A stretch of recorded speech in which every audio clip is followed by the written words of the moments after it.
The thing that worries me sometimes in the industry is I think we're, as security professionals, we're getting probably a little bit too obsessed with the micro risks and threats to particular AI models. Now, again, not to take away the fact that model poisoning, prompt injection, all of these things are really, really important. But one of the things that you've got to think about with AI is a broader set of risks. And in fact, the security community is probably the only group positioned to think about these things. Once you get outside of highly regulated organizations like finance that have model risk teams and operational risk teams and other teams, in most organizations we find that the big three pillars that need to focus on is the management of the data associated with AI. That's the training data, the fine-tuning data, the parameters, the test data, all of those things that need to be under control. And in fact, you can more and more think about, we talk about controls as code and policy as code. Ultimately, when you think about AI, it's all about data as code. The second pillar is AI is a software lifecycle problem as well. You've got many different models, different software, inference software, training software, the whole apparatus, and itself is a big software lifecycle risk. And then finally, you've got the operational risk of the end-to-end risks of the situation you're deploying the AI into. Does it have input-output guards, circuit breakers that control activity? How do you think about the end-to-end risk? And I think as an industry, if we just focus on those narrow technical risks to the models themselves, we're missing the bigger risks associated with the data, the software, and the operating risk of the deployment. And just kind of one slight plug is one of the reasons we published the Google Secure AI Framework, which if you Google that, you'll find it, is to lay out that framework, because we developed the framework to exactly address these risks. And we're actually kind of setting up a council in partnership with some companies to try and kind of progress this framework to get everybody to think about the end-to-end risks. Yeah. So Kevin, you're right in the middle of this, Right. Obviously from a forensics and Right. incident management. Now, what's hype, what's real? So, Jerry, of course, I misinterpreted the question. When he said what's hype, what's real, I went right to the highest level of abstraction and said, what's hype is robots are going to take over. That's not going to happen just yet. What's hype to me is that one model fits everybody and everybody's needs. That's not right either. I think everybody's going to have their own models, their own private data. They're going to want transparency on how their models make decisions, and they're going to want to govern their own bias to their own models. And I agreed with everything Phil said in regards to it's a data challenge. And I think he framed it a really great way, that you have to understand the data that goes in, protect the data that goes in, protect the data that comes out. But the first thing, when I went to hype, it's three things, because when I brief CEOs, it's not going to take everybody's job tomorrow. It's not going to be good AI fighting bad AI, and all we're doing is watching that combat zone happen. And there is no one model that fixes everything. We got a lot of work to do still. I think most of the folks in this room are thinking, how do we apply AI to assist our workers, assist our organization, and assist in our mission? And I think that you have to be very thoughtful about the processes at which it's going to automate. And then you have to watch how it helps you automate those processes and constantly regulate how it's performing for you. So listen, drill down a little bit then. In your role and Phil's role at Google, how is AI either going to support you or your customers going forward? I mean, how will your products evolve? Phil's going to be talking for the next 45 minutes now, and I can just sit back. Well, it's interesting. It's funny. I think we're already finding a lot of use for AI, and we trained a large language model based on some of our foundation models, particularly Gemini, and thanks to Mandia and thanks to a lot of the Google threat intel and a lot of our knowledge base on how to develop secure systems, we've trained a model called SecLM that provides a foundation knowledge of which we integrate into various kind of products and internal tooling that helps us do kind of malware decoding, some degree of software and configuration vulnerability analysis, and a whole bunch of stuff. And I think we think ultimately that AI is fundamentally going to be a transformational defender's advantage over the long term. It's probably going to be a little bit more kind of less clear in the short to medium term, but over the long term, it's transformational. But one thing I would say is, while we're all focused on the ability to kind of analyze malware and discover software vulnerabilities and help write secure code and secure configuration, all of that is going to be great. But one of the things that we're already finding is the collection of small, seemingly mundane improvements to workflow can stack up across an enterprise to just be 10x transformational to the productivity of teams. I'll just give you one tiny example. We blogged about this last week, is where our detection and response team already using a large language model to help write up incidents and post-mortems of things. And you think, that's a kind of minor use case. But when we actually do that, you find that people find that the quality of the incident write-ups are 10% better than human write-ups.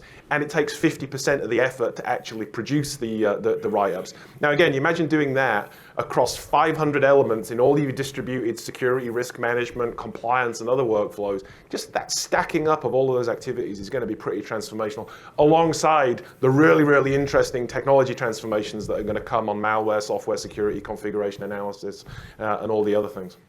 So Kevin, click up one. Okay. So when you go to the Google board, how does AI support you in that role?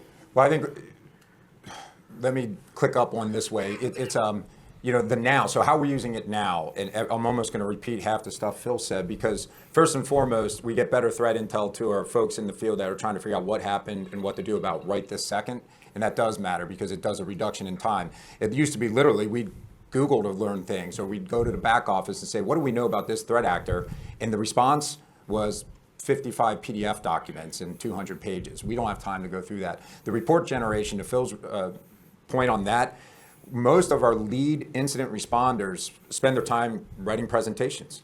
If you can eliminate that, now they're doing forensics. You advance the case far faster if you can have report generation, threat intel generation done for you. We did internally about 44 different projects during a hackathon, and to me, the speed of investigation, the accuracy of investigation of what happened and what to do about it from an incident response standpoint is going to go way up. What I'm still trying to figure out is how great will Gen AI be at anomaly detection? Because almost everything we do when we do investigations is, where's the anomalous process? Where's the anomalous identity use? Where's the anomalous privilege access to some API?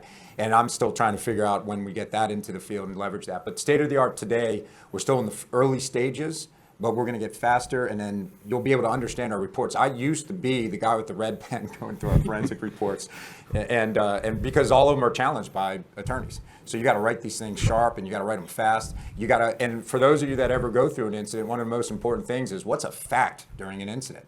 Rumor mills spouting out here, theories of how people broke in there. To me, one of the things we try to have is the discipline of you don't brief something till it's written. Because then you've read it and you said, yeah, that is fact. You almost want to have a gong you ring. That's a fact. That did happen during this breach. Move on to the next fact. With AI, we're going to accelerate fact finding and fact graduation, quite frankly.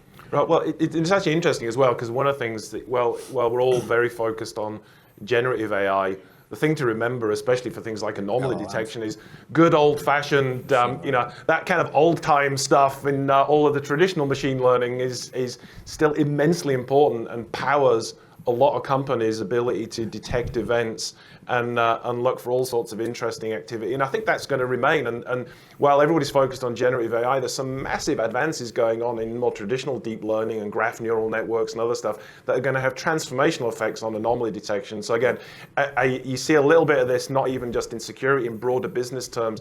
The generative AI sets of technologies are transformational for very specific use cases, but they don't necessarily supplant traditional deep learning and the use cases that is suited for, which is always worth remembering. So I think when we went out a few years thinking about it, when I looked at our job, and I've done the manual forensics for nearly 30 years, I do believe there's going to be machine learning models finding anomaly detection because we've been building them for 15, 20 years. You also are going to have Gen AI capability and large language model anomaly detection. I hate to say it, you're going to have systems working with systems to tell investigators, incident security operators, whatever. Your whole SOC will have both those tools interacting with each other to feed, really over time, maybe eliminate a lot of the tier one work that you do in security operations today. So Phil, what about moving our security programs from a maturity model where we just stood up stuff because it was the right thing to do to a risk-based security model where we use Gen AI to really gauge the risk in our environment and then support that risk mitigation through actual fact?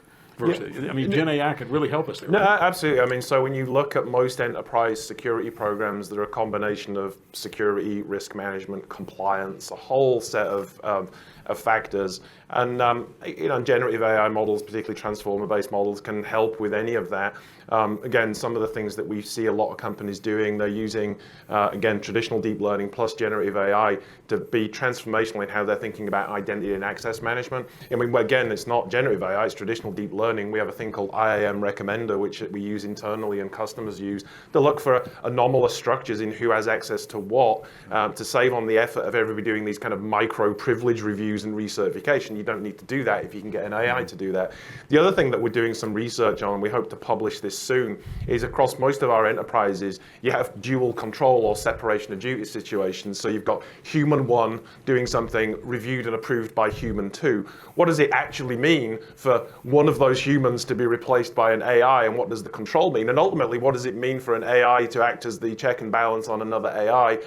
We're actually working on a whole set of control frameworks for how you would qualify an AI to be part of a traditional separation of duties. Again, that's going to be transformational, not just in terms of freeing up people to do other things, but we all know that most of these situations where you've got humans reviewing humans, you get fatigue, you get errors, and fundamentally for a lot of business control situations, you may have an AI that never gets tired, is more accurate over time. As long as you structure it right, and like, as Kevin said at the beginning, I don't think any of this is gonna, it's clearly going to impact roles, but part of the impacting of roles is it frees people up to do higher skill, higher productivity applications, and then has the AI supporting what they do. And I think some of those risk and compliance situations are equally valid for this. So from a testing perspective, let me follow up real quick.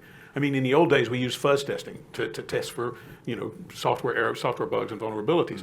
Are we going to have AI essentially testing AI in sort of a fuzz testing model where you test every single possibility? Is that the only way to get there from here? Well, you certainly have AI testing AI, and you have AI acting as input and output guards for AI.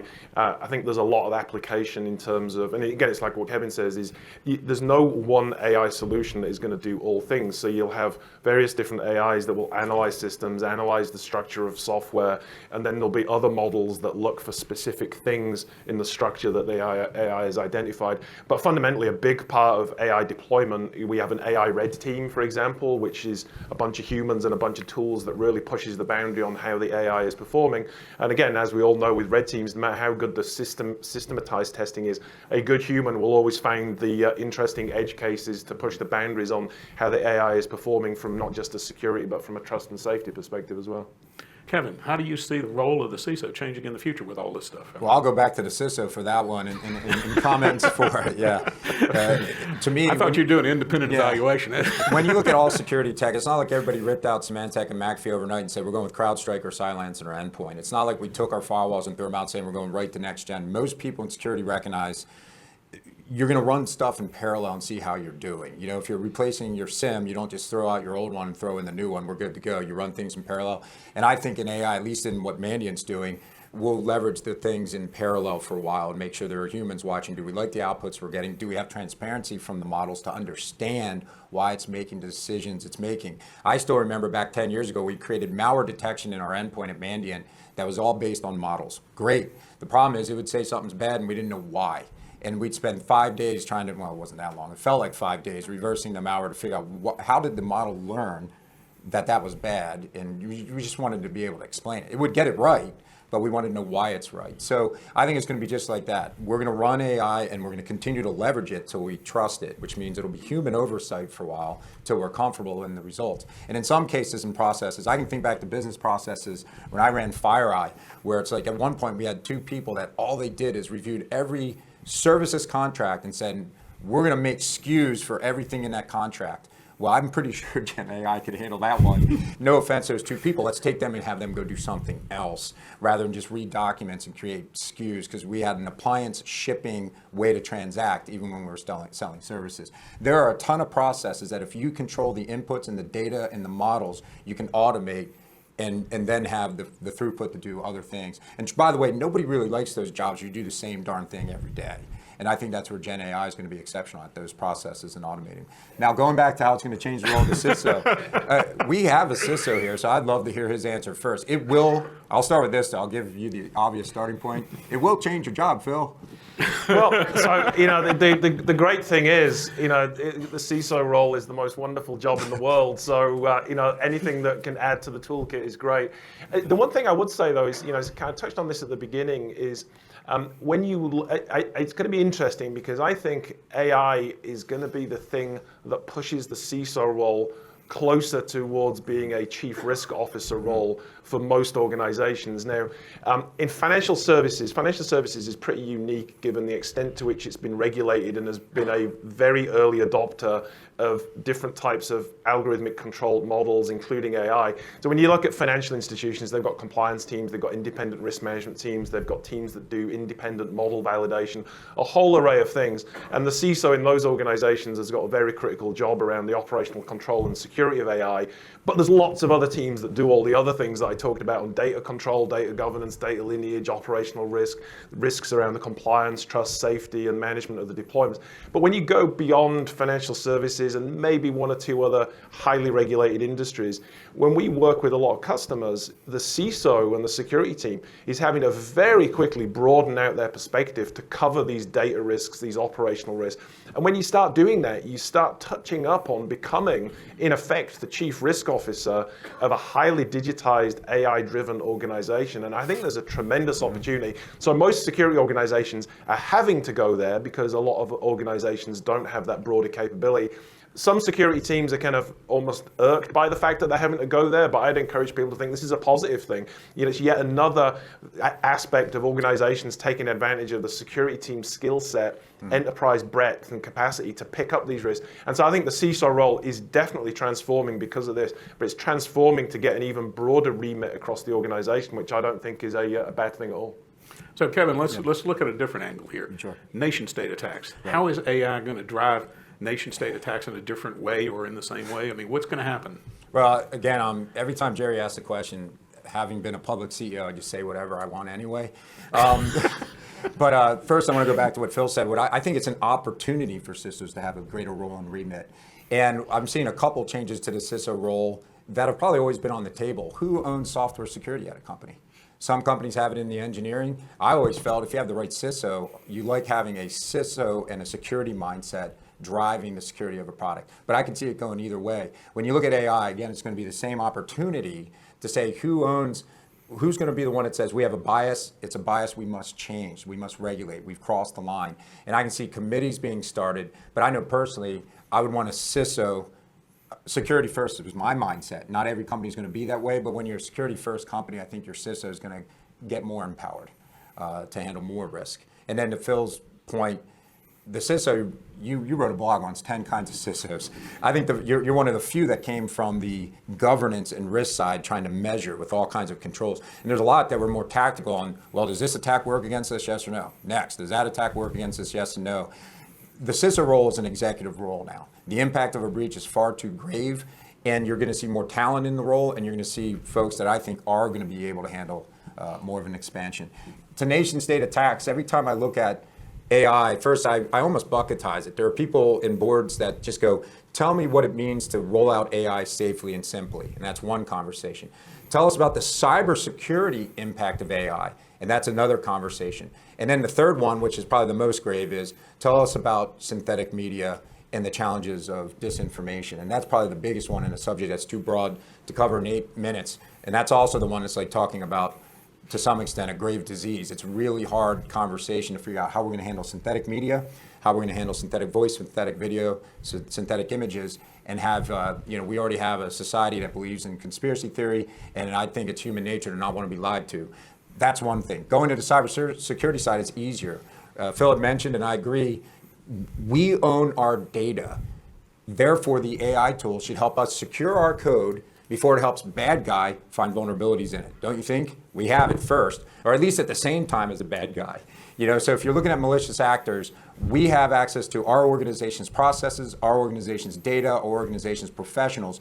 We should be advantaged right then and there to create more secure code, to have better processes and faster processes, know our workflow better, and just use the emerging technologies that come out to advantage defense. On offense, we had a lot more 0 days this year. Way in the back of my mind, there's 10 different reasons probably why we see more 0 days. One could be we're better at defense, but another could be that people are using AI tools to find vulnerabilities in code. So I think there's that. But I'll just stop there. On the cybersecurity front, I think right now we're at the early onset of the adoption of the tech.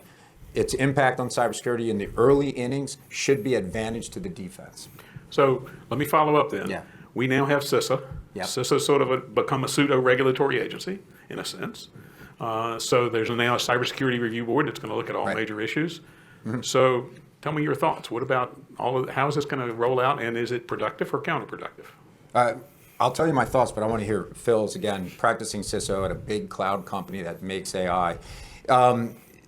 The Cybersecurity Review Board just did a report on the attack against Microsoft and cloud, and they came out with 25 recommendations, and I could loosely categorize them real quick. First, I think every cloud company is going to take these recommendations seriously. Some of them already did them, some of them need to consider them, but they loosely come into, I summarized the whole report. There's 5 recommendations. Better identity and access management, better transparency should you have a vulnerability or an incident and you have to respond to it, better logging so you can actually tell, well, if we did have a problem, do we have the right audit trail to do something about it? There's a recommendation against FedRAMP to make sure that we start building in some of the better protocols for identity and access management and security structure in there.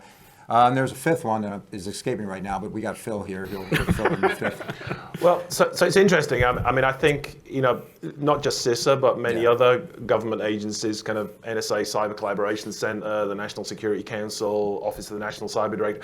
I think there's a good theme coming out of government at the moment that more should be expected of tech companies. Obviously, in particular, cloud companies, because that was the focus of the CSRB report. But I think, one of the things, when we actually welcome being held to a higher standard and with more clear standards, because it actually levels the playing field. I mean, we invest a lot in security. And every day we're competing with some companies, and I'm not talking about cloud, I'm just talking about in general across tech and SaaS companies, where we're competing every day with companies that have not actually invested in a lot, and having a higher level of standards levels that playing field in certain respects and then rewards the companies that do actually invest a lot in security. One of the things that I find fascinating, again, when we talk about kind of identity and access and security and some of the internal controls, cloud providers appropriately get quite deep technical reviews by security teams when they're coming in for first use or expanded use inside an enterprise. You look at some of the SaaS providers who are effectively cloud providers in their own right. They have all the data, they're hosting applications. They typically go through like a standard 20-question vendor third-party review process without the deep architectural review. And I think one of the things that I took out of the CSRB report is exactly that, focusing on encouraging NIST and others to define even more detailed standards for what should be expected of the management of cryptographic keys, identity, credentials, and the other things that are common failure points among a number of organizations, third-party IDPs, SaaS providers, as well as cloud providers. And I think having more prescriptive standards that can be attested to in more enhanced versions of things like FedRAMP or other standards is actually going to be healthy for the industry. And again, there's a little bit of a self-serving interest in this for us because we invest a lot in this already. And I think the more we can increase the trust in that marketplace, it's better for the tech companies, but the tech companies have to be held to absolutely a higher standard, and I think that's appropriate. Would it help? And I figured out the 5th thing, so I have to interject. The 5th thing was victim notification. I can't believe I forgot that. So it's FedRAMP adjustments, better identity and access management, victim notification free, and better logging that we've got to get done. And so we've got to do those things. And then it breaks down the detail. To Phil's point, it just says have stateful tokens, reduce the range that a token provides access to things, have automated key rotation so that you don't have a key that's around for over a year or over 2 years. Because I can tell you right now, we had that challenge. Every company had the challenge of key rotation, period. And manual processes tracking things on a spreadsheet. So it broke down so many things that I think, kudos to the Cyber Safety Review. The one thing I'll kind of plug a little bit for CSA, given we're here, but like many other industry associations and standards groups, there's a lot that the tech companies can do, but there's a lot of stuff that we're actually limited. So, as we push out more standards for bound credentials, as we push out other changes in the industry, we're going to be driving through implementation of post-quantum crypto over the next few years. All of that's going to have ripple effects across the industry where other things need upgrading. Believe it or not, when we kind of upgrade controls, whether it's on some of our public platforms or whether it's on some of our cloud platforms, we get a huge amount of pushback from the industry in general. Probably not from the companies that are represented in this room because you're all here by definition, but there's a lot of pushback on change. And I think we collectively have to get good with security uplift and change and managing the operational consequences of that so that we don't all hold each other back. And I think organizations like the CSA can really help with that, as well as other standards groups and trade associations. In financial services, we had a bunch of financial regulators that ultimately rolled up into the FFIEC. We now have a lot of different government organizations wanting to in some way regulate the FTC, the SEC, the FBI, CSA, you name it. I mean, they seem to be coming out of the woodwork periodically with new standards and new capabilities. Do we need the equivalent of an FFIEC kind of model where we roll this up so that everybody can follow a single standard and have, not you know what I mean by a single standard, a single set of standards, but create a bright line that we can all have? I mean, I think there is a lot more coordination. I mean, especially, within the US, there's more coordination within the EU. We're starting to see more international coordination. I don't worry too much about that. I think there is gradual convergence onto what the main objectives are. The thing I do worry about, and this also plays into AI, is where other non-security control objectives could interfere with the security objectives, and people pushing non-security control objectives as if they were security. And so, again, when you think about it, we're not, by no means opposed to anything like data sovereignty, data localization. We support a lot of countries around the world in effectively kind of nationalizing their data within their geographic boundaries.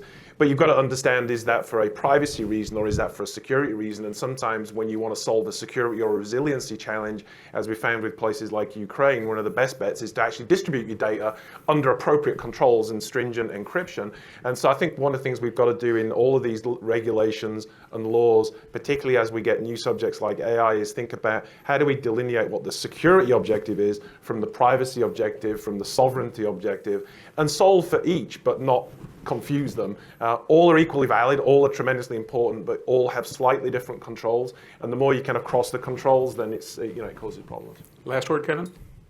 Last word. AI is coming no matter what. For all the CISOs out there and security professionals out there, you have to address the issues, make sure your organizations have a plan for it, have processes for it, and you monitor the rollout of it so that you feel confident you're doing so in a safe and secure way.